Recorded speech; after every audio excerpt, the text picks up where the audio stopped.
"You're too old for Vegas," she said, brushing crumbs off her phone without looking at me. Just like that. 8 decades of living reduced to a punchline between bottomless mimosas and a spray tan appointment. I nodded, as grandmothers are expected to, but I didn't agree. The kitchen smelled like overripe bananas and too sweet perfume. Kimberly had dropped by to say hi, which meant 10 distracted minutes of texting and 1 cup of coffee she didn't finish. Her lashes were too long for her lids, and her nails clicked against the ceramic as she scrolled. "I'm going to Vegas this weekend," she announced, like she was breaking world news. "Girls' trip, spa, clubs, all that. But yeah, you know, probably not your scene." Not your scene. The words felt small, but they landed big. Not because I had dreams of bottle service or sequined heels, but because of what they really meant. You're done. Stay home. Be quiet. Be grateful we invited you to Thanksgiving. "Sounds like fun," I said. My voice still worked. It always does, when I let it. Kimberly glanced up, finally. "Anyway, I told Mom not to worry about you. We'll bring you something back." A pause. Maybe a keychain. She stood to leave. No hug, just a wave of fake acrylics. I watched her walk out like she was leaving a boring appointment, not her grandmother's kitchen. When the door clicked shut, I stayed at the table. The coffee was cold. I poured it down the sink. I walked over to the cupboard where I kept my late husband's safe. The old one, behind the flower bins. He used to call it our just-in-case fund. We were always waiting for some invisible emergency. Maybe this was it. I pulled out the worn envelope, opened it, counted. And for the first time in years, I asked myself a dangerous question. What if I stopped waiting? I'd never booked a flight without help before. Last time I'd flown, my husband handled everything. Printed tickets, carried the passports, even picked our seats so I could sit by the window. That was 17 years ago. But my fingers remembered how to type. My card still worked. I booked it for Friday morning, non-stop to Las Vegas.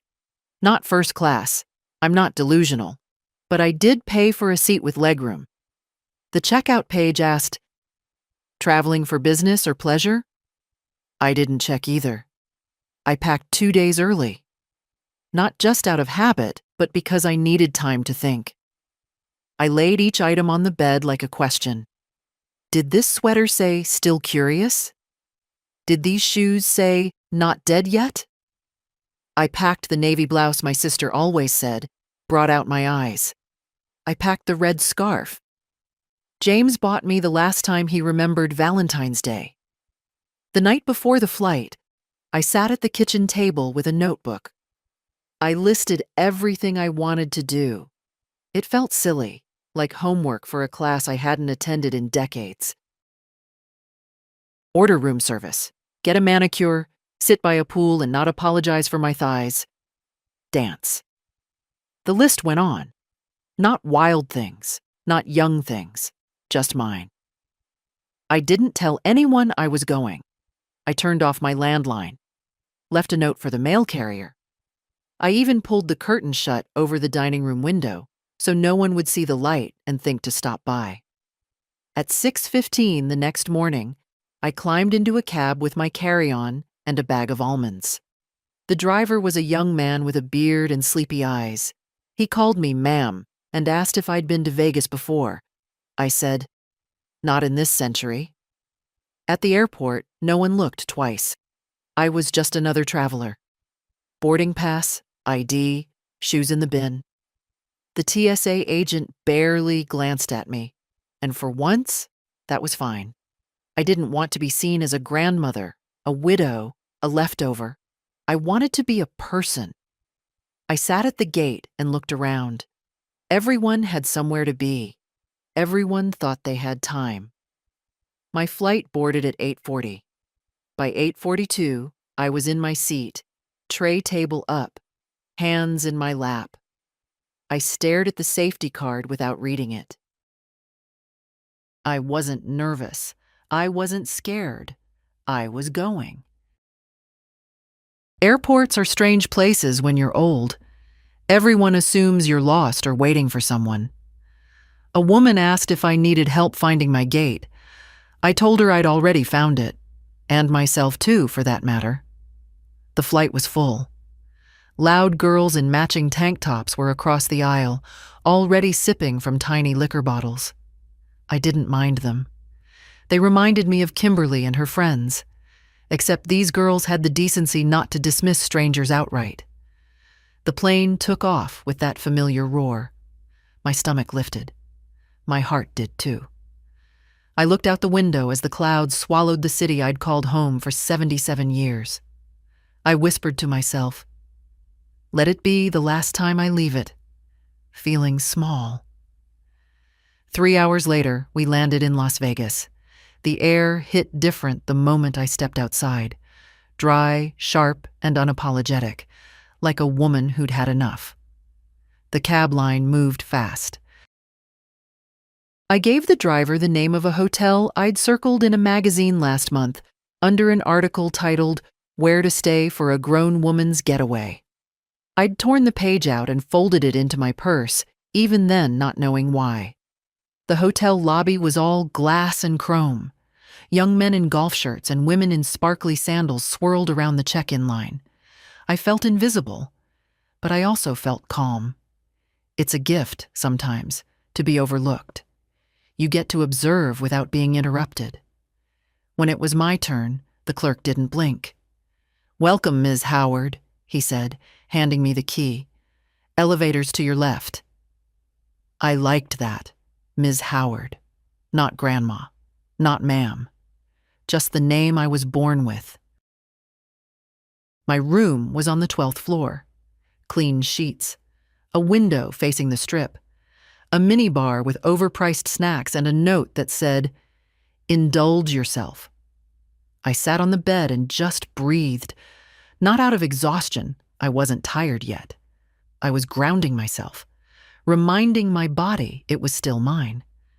I changed into sandals and a cotton dress, pinned my hair up, applied a little lipstick, the kind my daughter used to say made me look too done.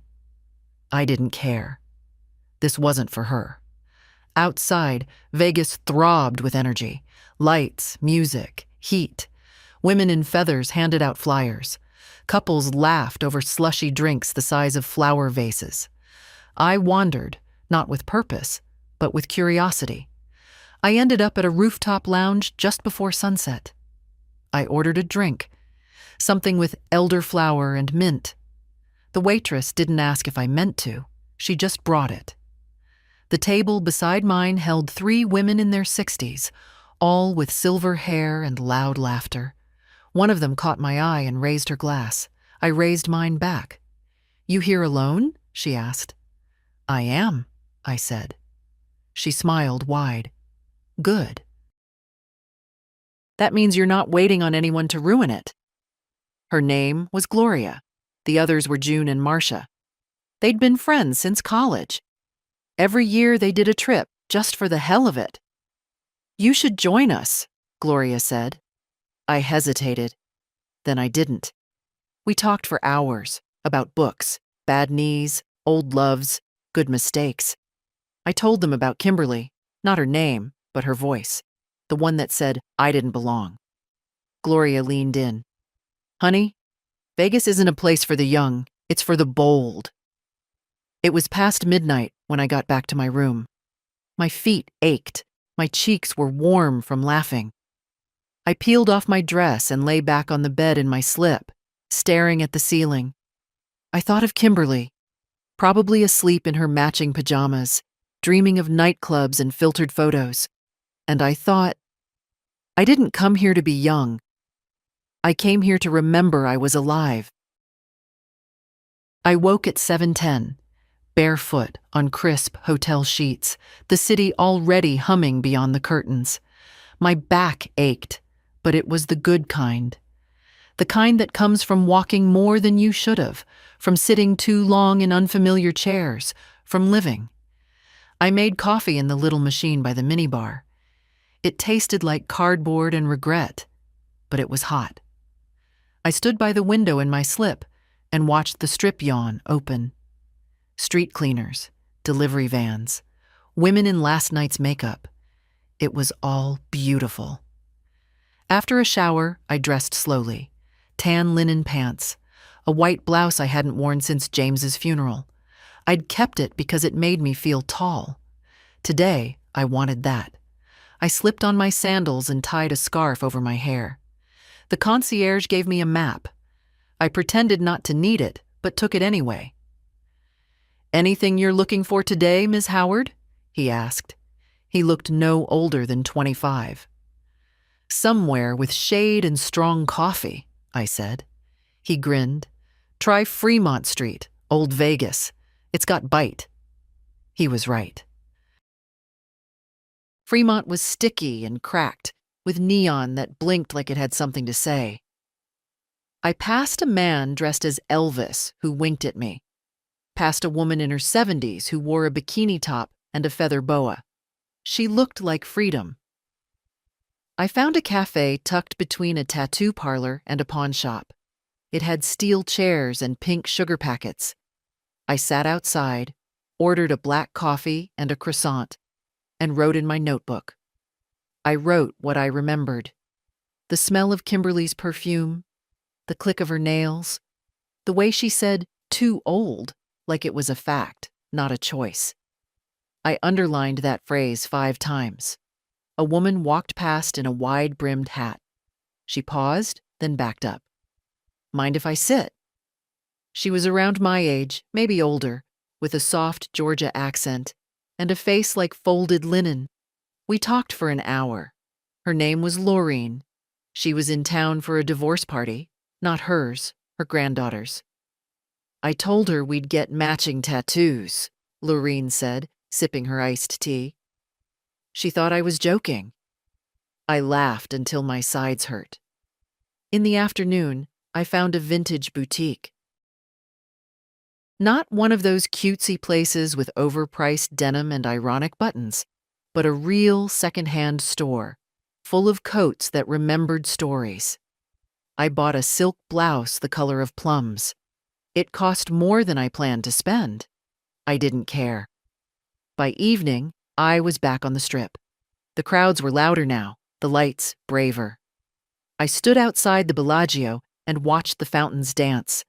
Around me, couples kissed, children pointed. A man held up a phone to film. I didn't film. I just looked. That felt more sacred. Dinner was room service. Grilled vegetables, a glass of red wine, and a slice of chocolate cake. I ate in the robe, sitting cross-legged on the bed, my plate balanced on a hotel magazine. The TV played some reality show I didn't understand. The people on it screamed a lot. I turned the volume down and left it on mute. I liked the motion without the noise. I checked my phone for the first time all day. 5 missed calls, 2 voicemails, all from Kimberly. I didn't listen to them. I didn't need to. Instead, I opened my photo gallery and took a picture of my cake. Just for me.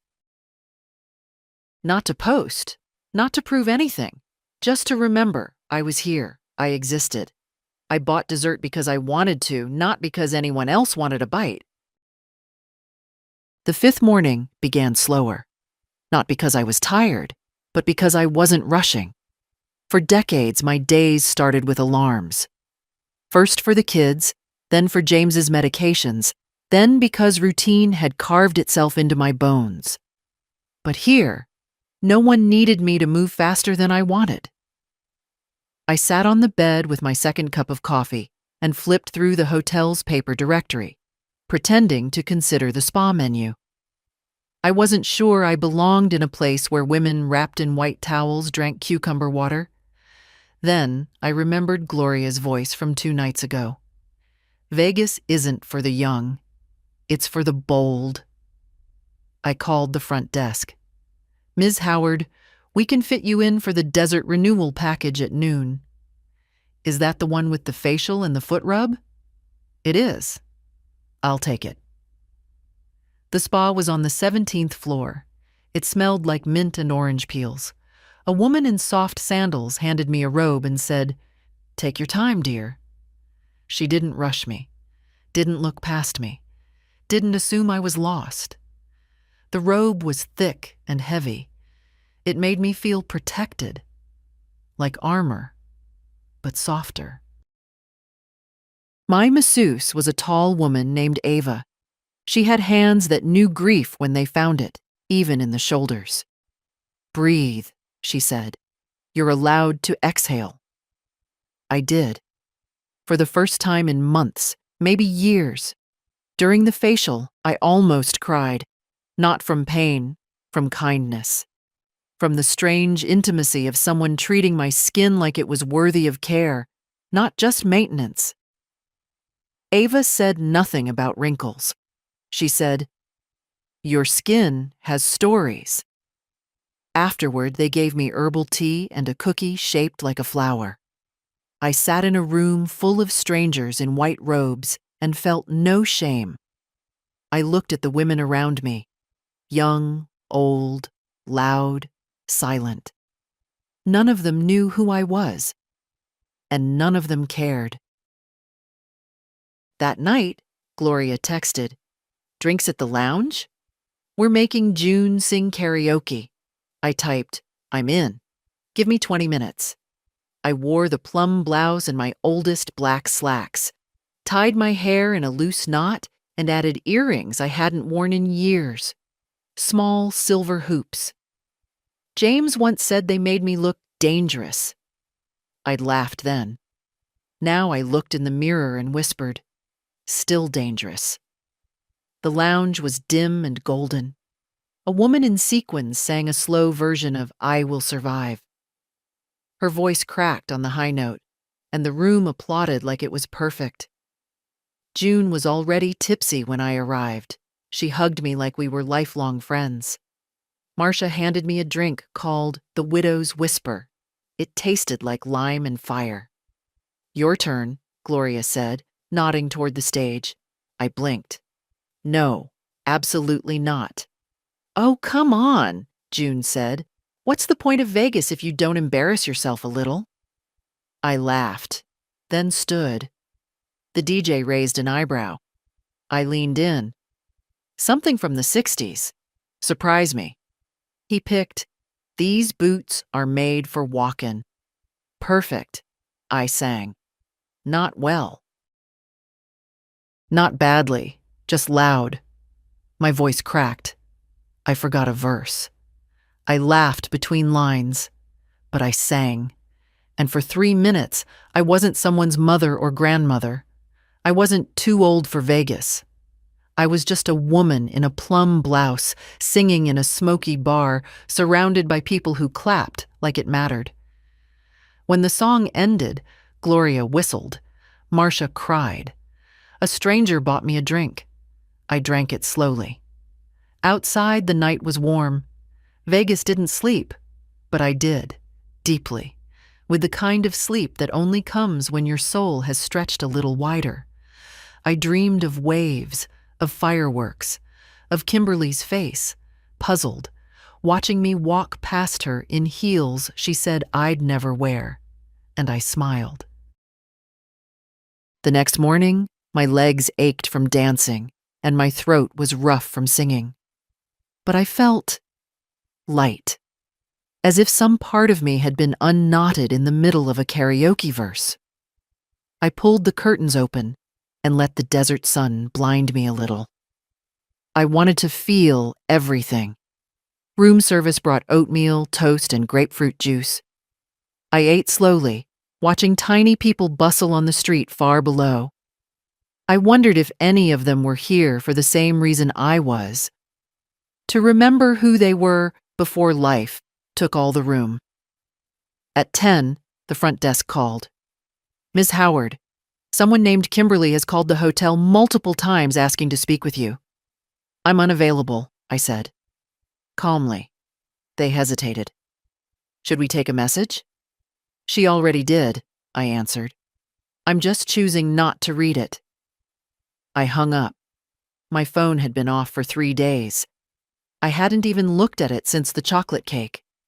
It sat on the nightstand like a guest I wasn't sure I'd invited. I didn't reach for it. Instead, I got dressed in the yellow blouse I almost didn't pack.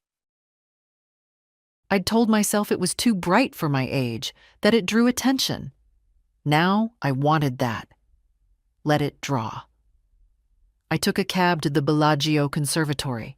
Flowers bloomed in shapes, dragons, peacocks, entire villages sculpted from petals. I stood in the middle and let the color pour into me. No one hurried me. No one told me to move along. A child pointed at a butterfly display and said, "It's magic." I nodded. It is. From there, I wandered. Bought postcards I wouldn't send, just to keep. Sat in the sun and watched people pose for photos. One couple asked me to take theirs. I said yes. The woman was my granddaughter's age.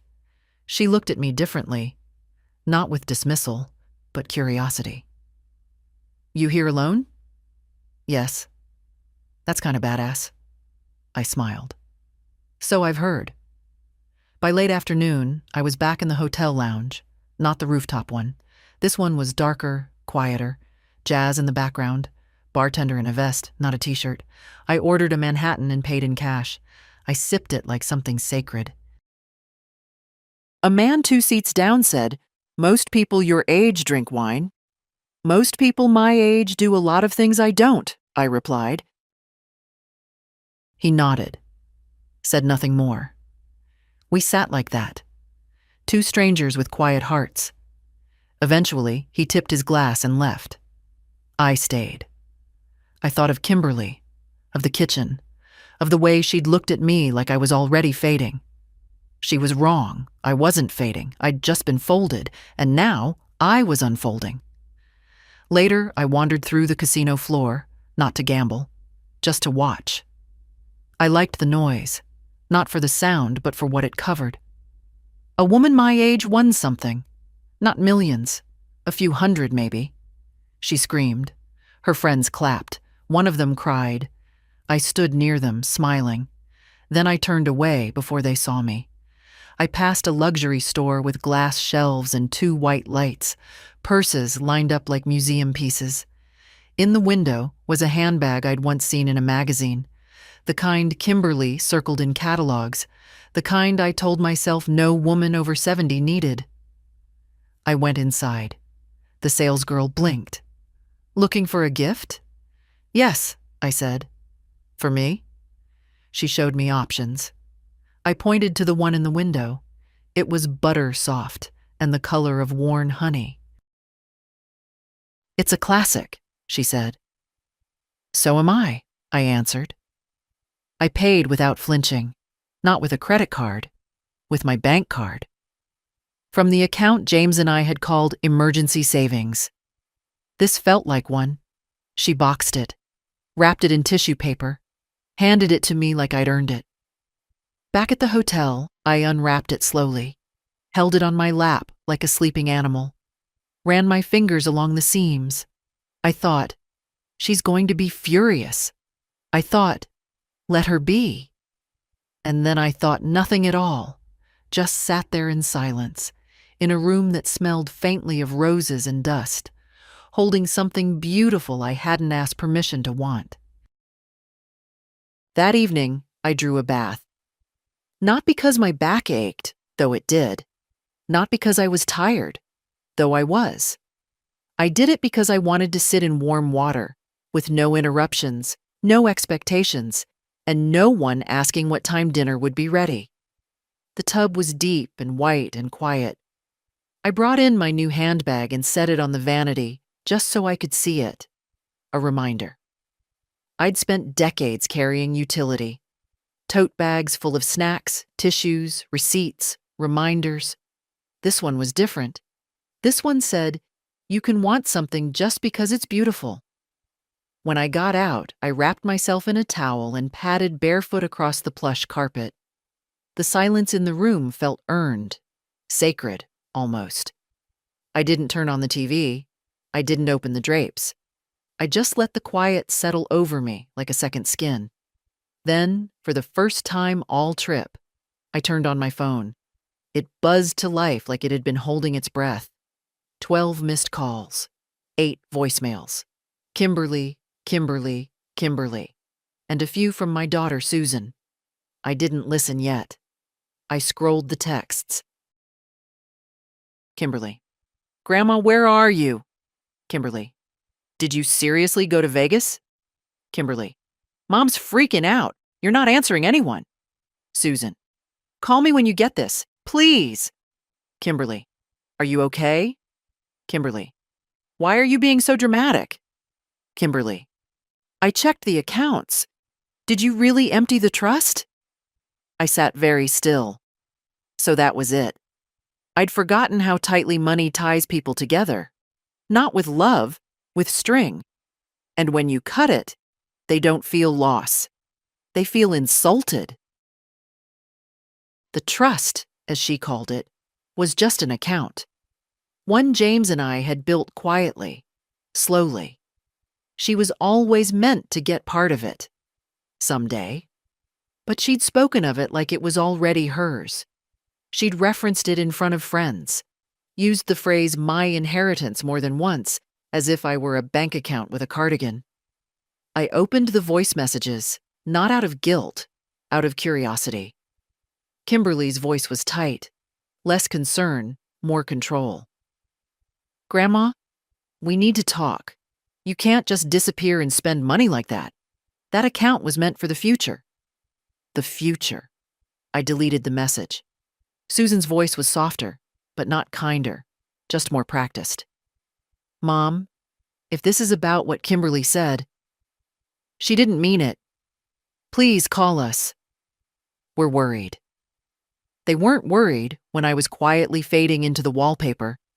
They were worried now because I stepped out of it. I texted Susan 3 words. I'm not lost. Then turned the phone off again. The next morning, I booked a show ticket. Not one of the loud ones with acrobats flying over your head. A jazz singer, performing standards in a small theater.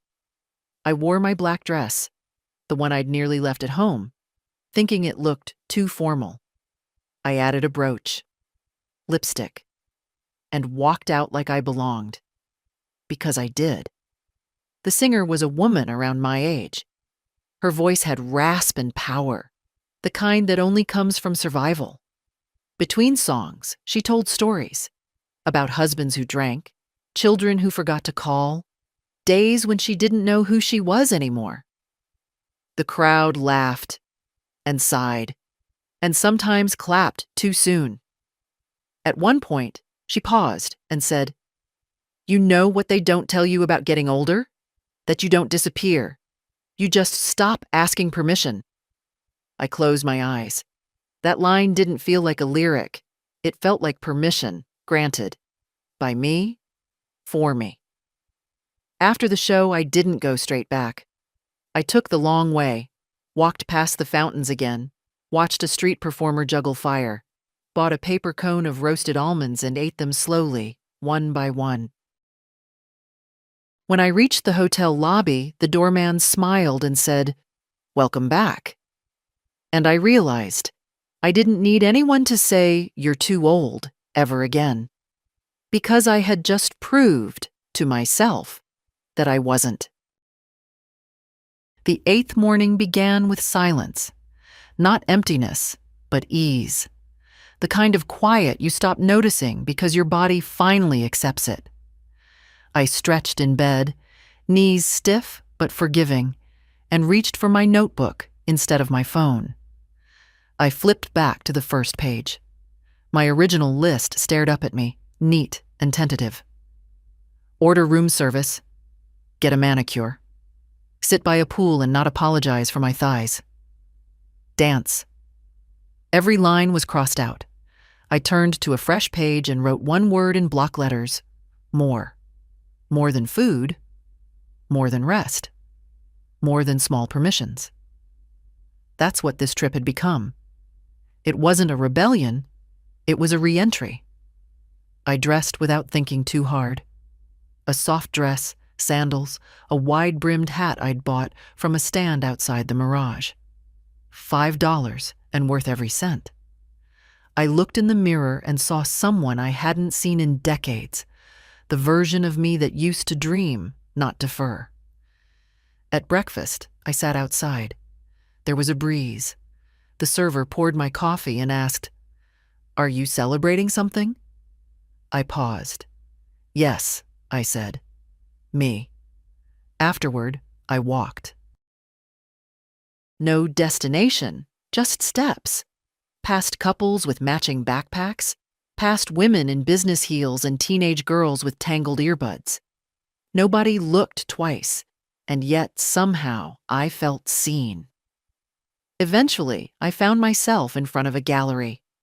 Not the big kind with velvet ropes, but a quiet storefront filled with watercolor deserts and metal sculptures made from scrap.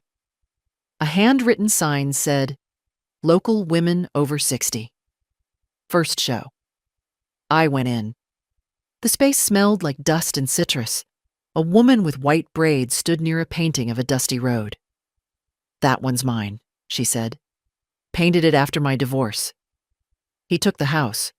I took the light. We talked. Her name was Agnes. She'd started painting at 68. "Didn't have time before," she said. "Now I take all the time I want."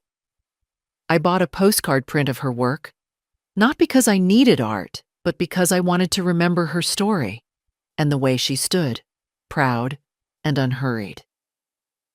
Back at the hotel, the lobby was busy. I passed a couple arguing about check-in times and two teenagers giggling over selfies. I stepped into the elevator and caught my reflection in the mirrored wall. No makeup. Hat slightly crooked. Smile real. That evening, I had dinner at the same restaurant Gloria had recommended days earlier. She and the others had gone home, back to Denver, Charlotte, Chicago. But I wanted to sit in that space again. It wasn't about the food. It was about the echo of laughter, the memory of a woman I'd almost forgotten. Me. I ordered a glass of red wine and the same grilled fish. The server said, "You've been here before." "Yes," I said, "but I'm new every time." As the plates were cleared, I noticed a woman 2 tables over staring at me. Not unkindly, just curious. She looked like she might have been 50, maybe younger, maybe older. She leaned in. "I hope this isn't rude, but are you here alone?" "I am." She smiled. "That's incredible." I raised my glass. "It really is." Later, in my room, I didn't turn on the television. I sat by the window and watched the lights blink in and out like the city was exhaling. I held the postcard painting in my hand and traced the road with one finger. Tomorrow, I would start packing. But not tonight. Tonight, I wasn't leaving anything. Tonight, I was simply here, whole, unhidden, and in full color. I didn't sleep much that night, not out of worry, but out of fullness. Like a good meal that lingered, this trip had settled somewhere deep inside me. I lay still, my hands folded over my stomach, staring at the hotel ceiling and thinking, this is what it feels like to belong to yourself. By sunrise, I was already up. I made coffee, stronger than usual, and drank it on the small balcony. Below me, the strip looked softer in morning light. Not loud, not flashy. Just streets and buildings and people, like any other city, before it put its costume back on.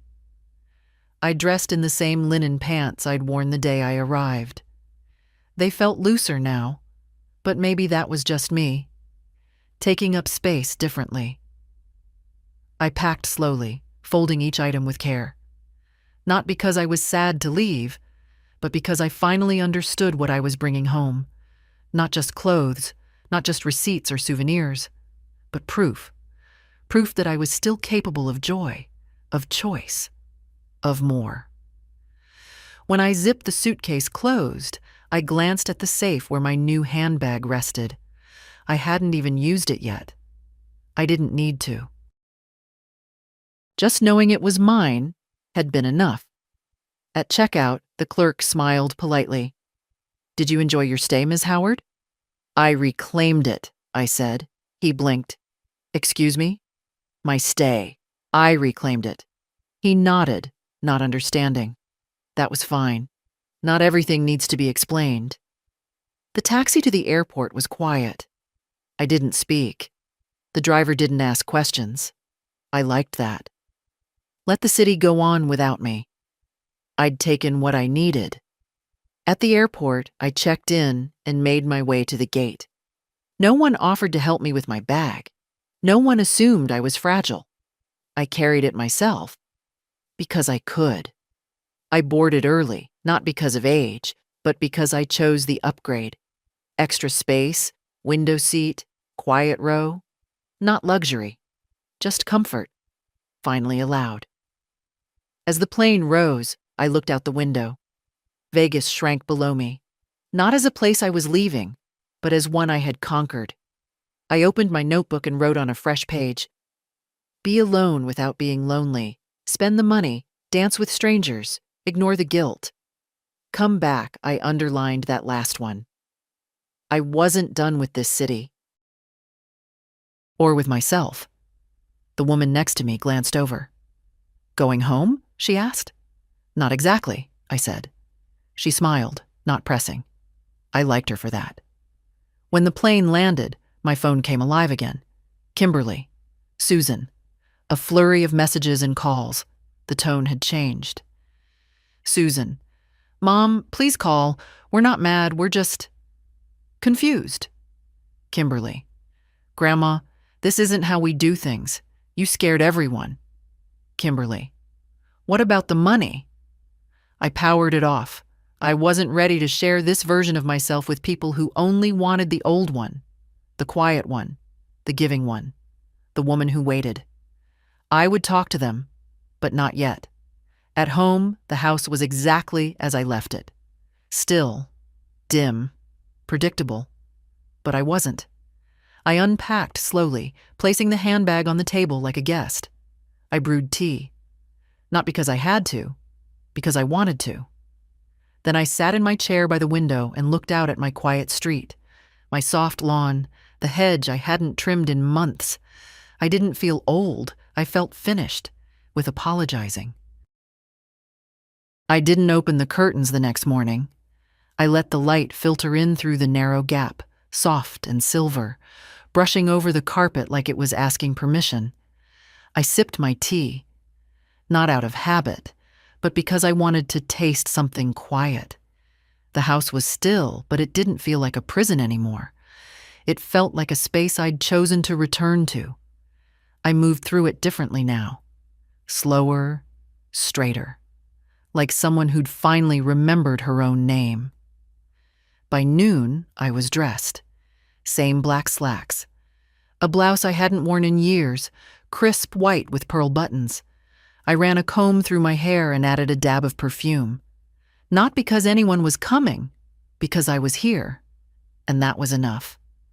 Then the doorbell rang. I knew before I opened it who it would be. Susan stood on the porch, arms crossed, eyes tired.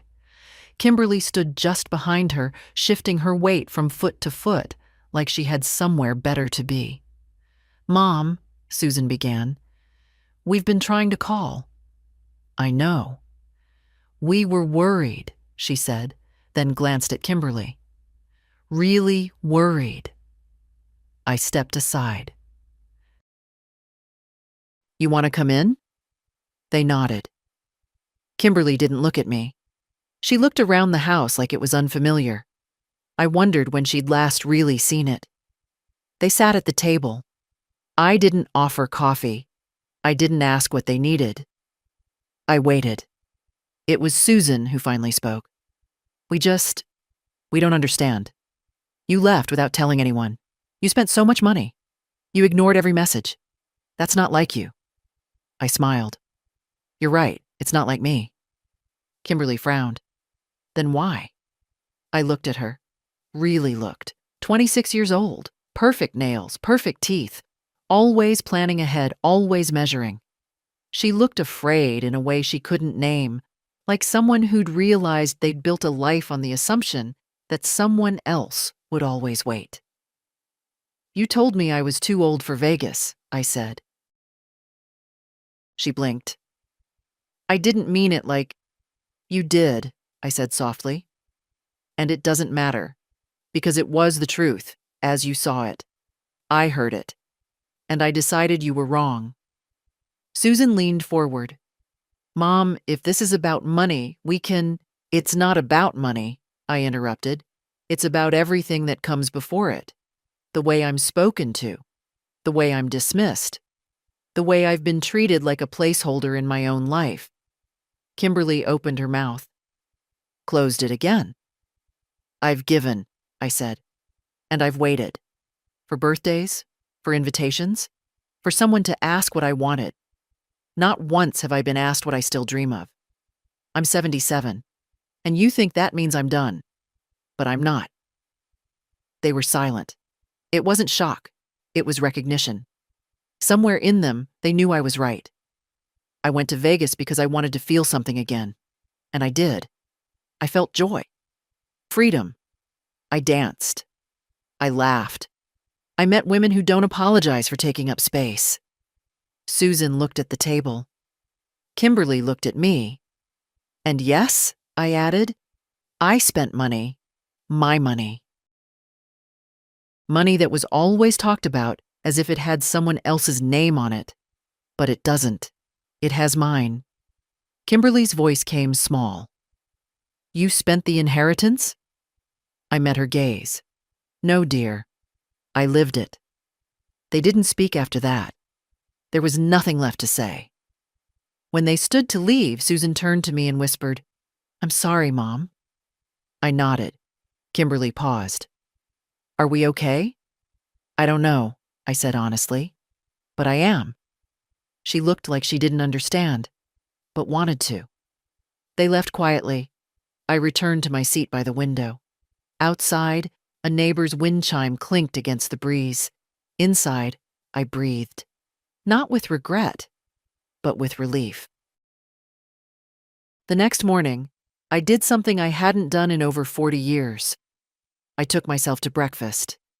Not the kind you rush through, not the diner by the pharmacy, not something grabbed while running errands for someone else.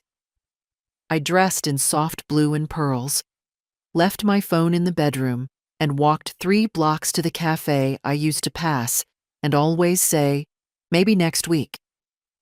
The waitress called me darling and brought real cream for the coffee.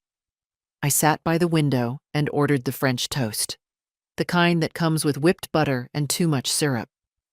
I ate every bite. At the table beside mine, 2 young women were whispering over a phone. I think she's wearing Louboutin, one said. I looked at the heels. Red soles? Yes. Flashy? Yes. But the woman wearing them had bags under her eyes and a look that said she'd rather be anywhere else. I smiled into my coffee. You can wear the part and still not feel it. On my way out, the cashier complimented my brooch. I told her it had belonged to my grandmother. I didn't explain that I'd only started wearing it again last week. That I'd forgotten how heavy a tiny thing can feel until you wear it with purpose. At home, I sat at the kitchen table and opened the envelope where James and I used to store receipts. Not money, not bills. Just fragments of things we thought might matter later. Concert stubs, anniversary cards, a scrap of paper that once said, "Rain check on dinner. I owe you steak and a dance." I pressed that last one flat and set it on the table. Then I put on the radio. Not for background noise, for company. I found a channel playing something slow and brassy, the kind of music that fills a room without permission. And I danced. Alone, barefoot, in my own kitchen. I held my arms the way I used to when James spun me across linoleum. I moved like my joints didn't matter, like time hadn't passed, like I was the music and not the memory. I danced until the song ended. Then I sat down and cried, not from sadness, but from recognition. I hadn't lost myself. I'd just been quiet too long. Later, I opened the closet and took out the suitcase I'd brought back from Vegas. Not to unpack it, to pack it again. Slowly, deliberately. A pair of sandals, a sundress, my notebook, a guidebook with a map of Paris inside, circled in red ink from a vacation that never happened. I ran my hand over the spine and whispered, "Soon." Then I sat down and wrote a letter. Not to Susan, not to Kimberly. To me. Dear Evelyn, you are not invisible. You are not too late. You are not a burden, a placeholder, or a memory in waiting.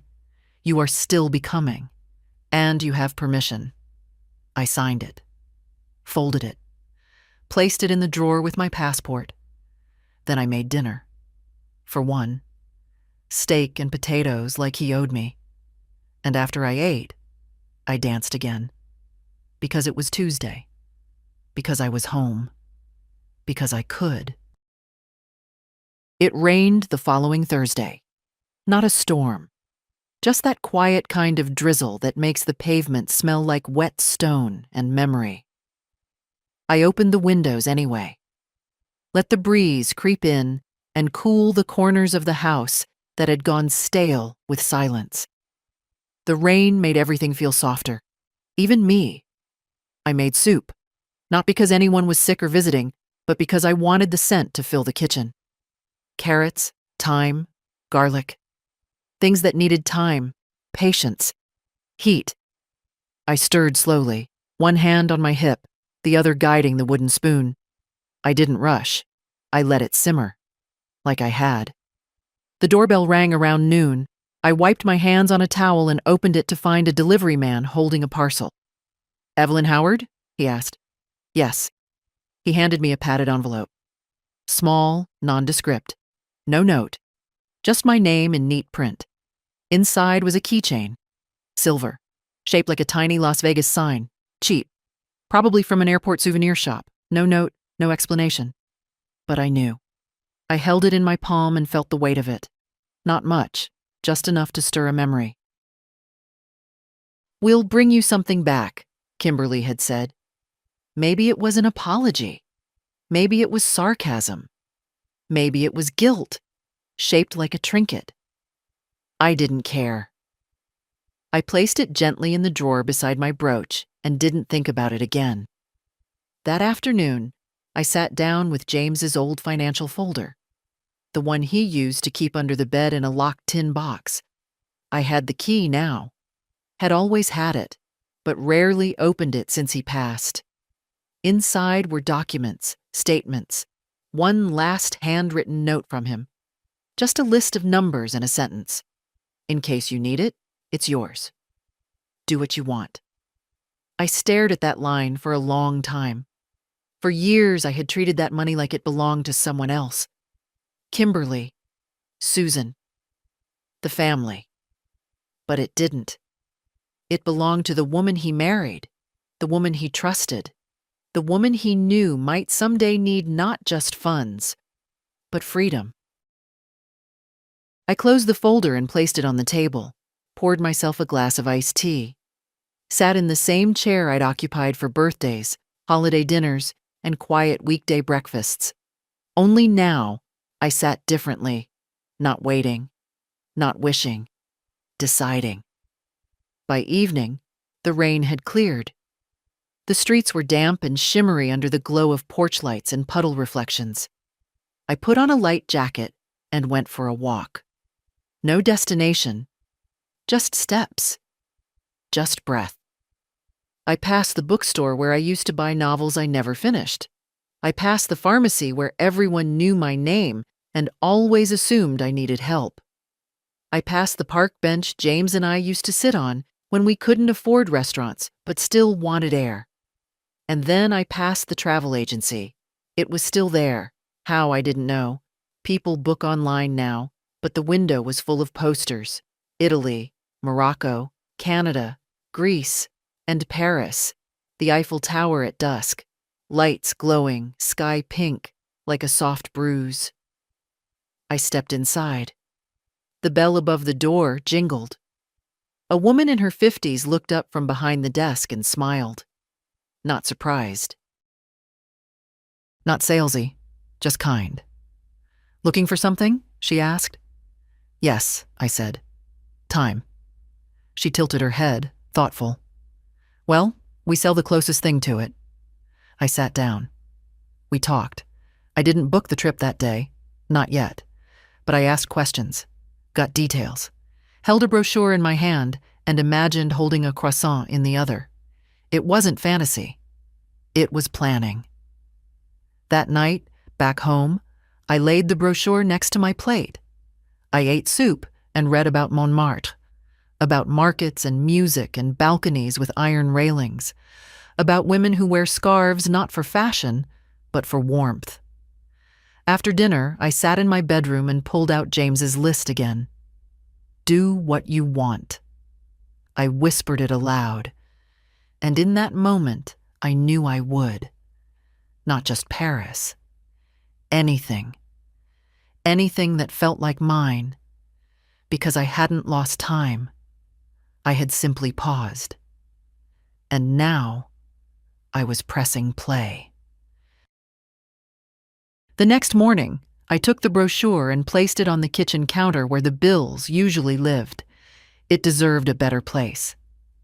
I opened it to the centerfold.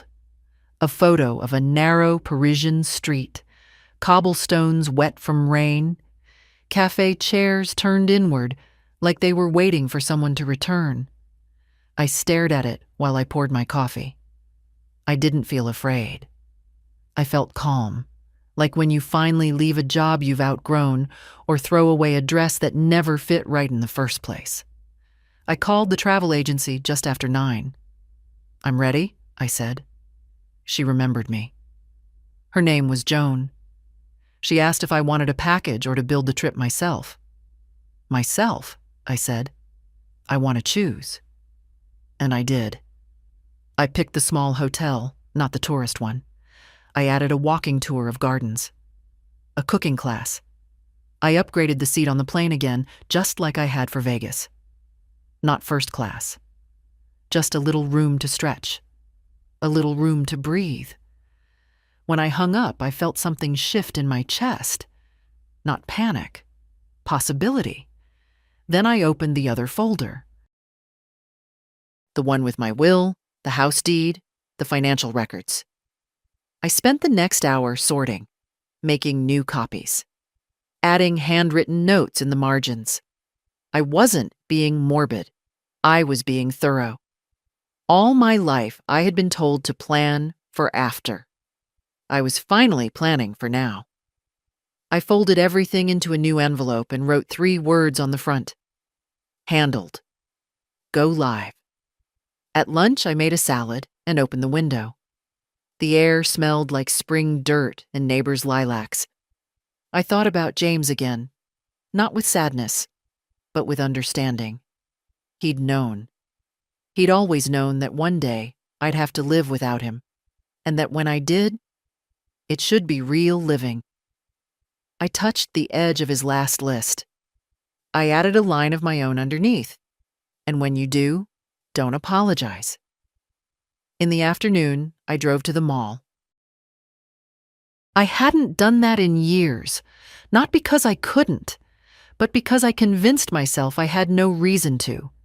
Today, I had one. I walked past the stores filled with fast fashion and noise, past the shoe aisles full of stilettos and sneakers with names I didn't know.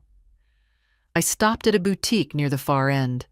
Soft light, slow music, racks of linen and silk in natural colors. A young salesgirl smiled without pity. Looking for something special? No, I said. Just something honest. She helped me find a coat, navy, belted, warm. The kind of coat that says you're going somewhere, not just running errands. I tried it on in front of the mirror. It didn't make me look younger. It made me look present. When I paid, she asked if I wanted a gift receipt. No, I said. I'm keeping it. I stopped at the salon next. My hair had gone too long without care. I didn't want a makeover. I wanted to be seen.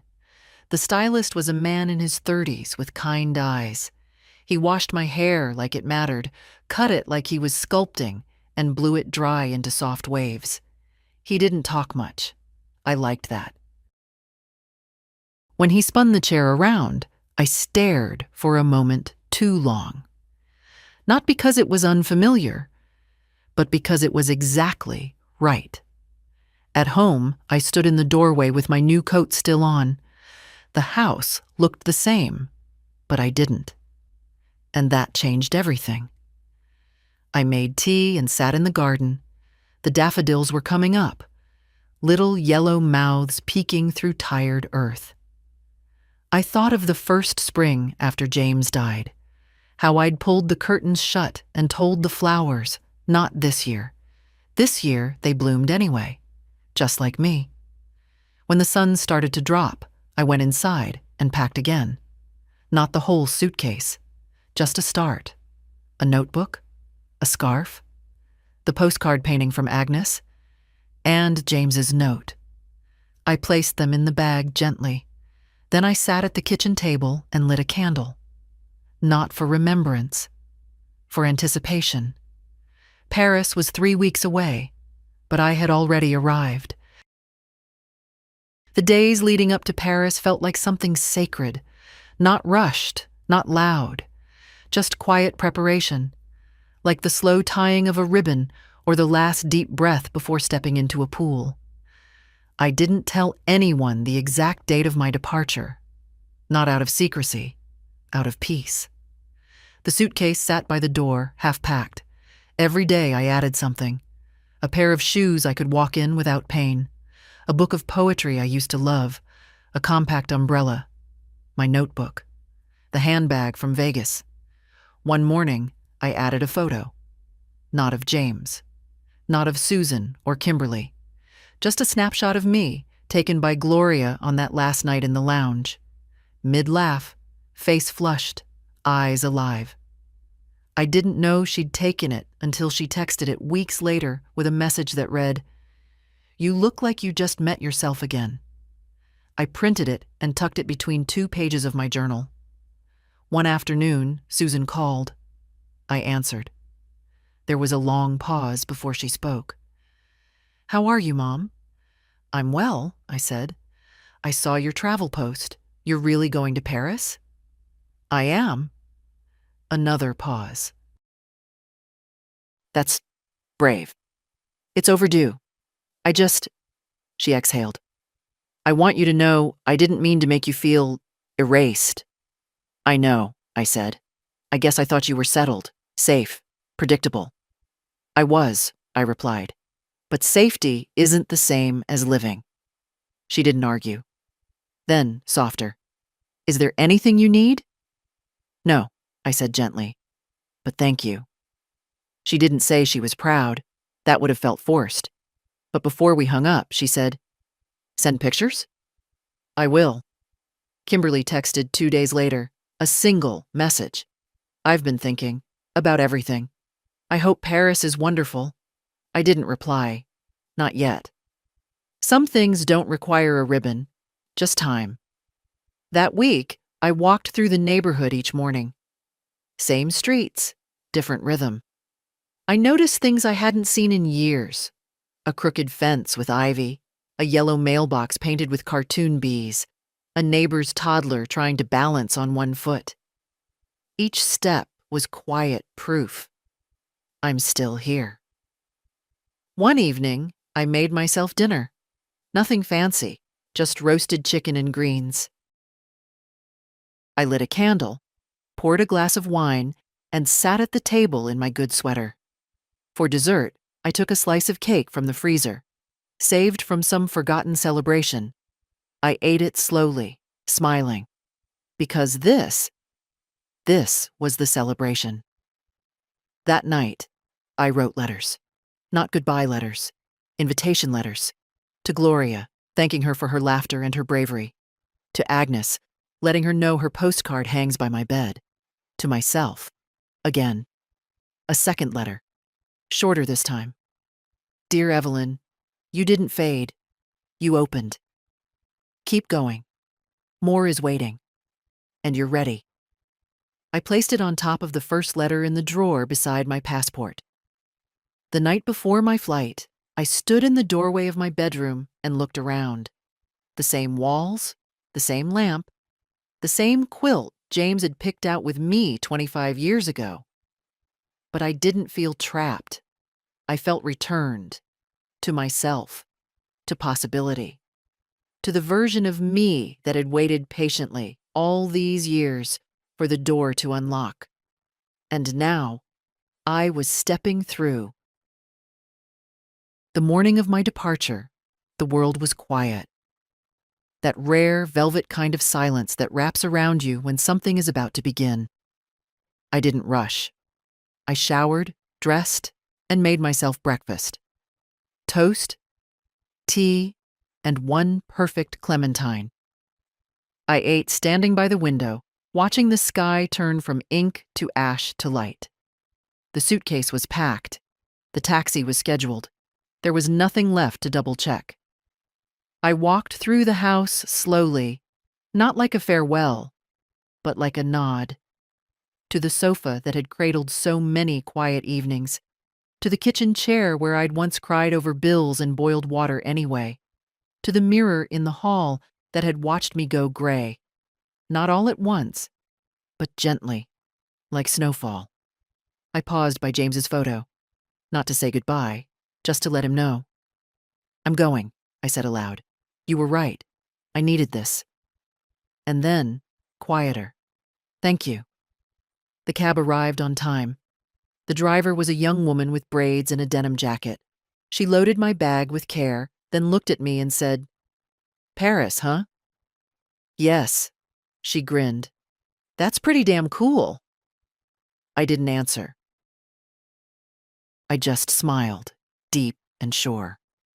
The airport was a blur of motion and metallic voices. I moved through it slowly but confidently. I had nothing to prove, no one to keep up with. I checked my bag, cleared security, and found my gate with half an hour to spare. I bought a coffee, sat down, opened my notebook, wrote, This isn't the end of the story. This is the sequel I didn't know I'd earned. The flight boarded on time. The seat was comfortable. The man beside me was polite and quiet. I liked that.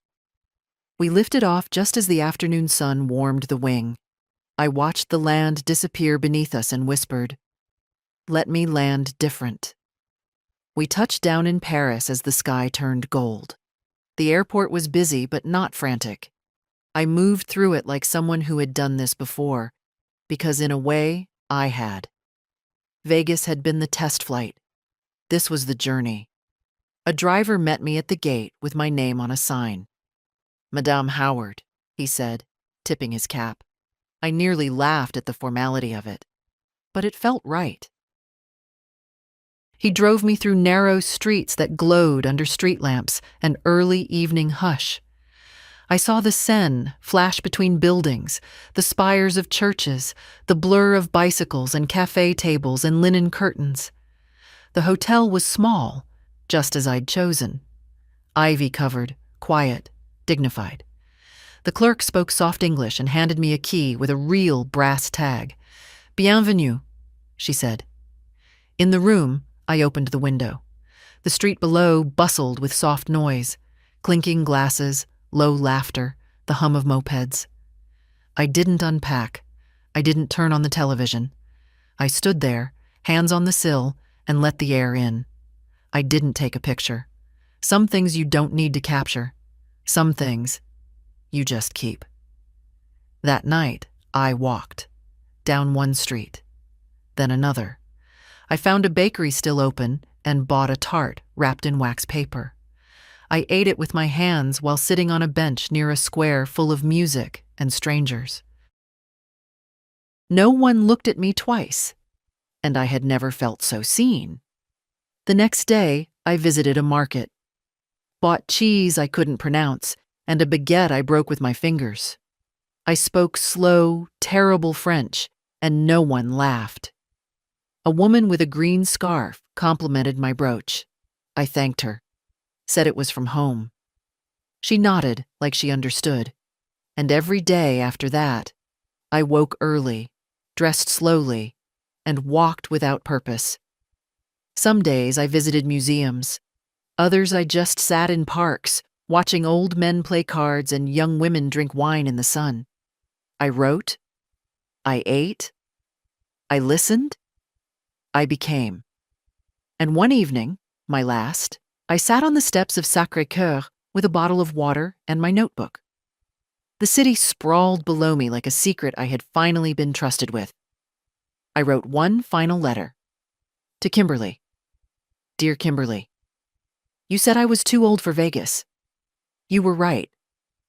But not in the way you meant. I was too old to be ignored.